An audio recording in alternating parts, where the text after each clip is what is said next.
វប្បធម៌នោះគឺមានតម្លៃមហាសាលចង់និយាយថាជាតិរបស់យើងដែលរស់នៅទៅបានហើយវប្បធម៌ប្រទេសជាតិដែល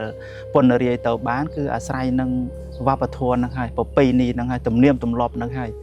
យើងអាចនិយាយបានទៀតថាវប្បធម៌ពេលនេះគឺជាអត្តសញ្ញាណជាតិយើង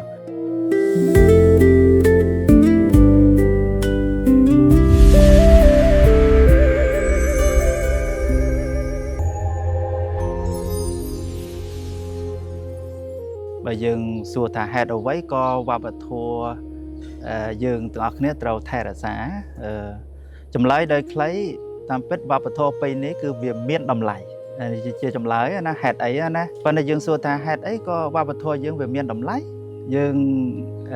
សាកកលេចមើលទៅលើពាក្យស្លោករបស់ខ្មែរយើងហើយពាក្យស្លោកនោះអាត្មាគាត់ថានរណាក៏ចេះដឹងទាំងអស់គ្នាដែរហើយធ្លាប់តែពោលទៀតពាក្យហ្នឹងណាគឺវប្បធម៌រលត់ជាតិរលាយ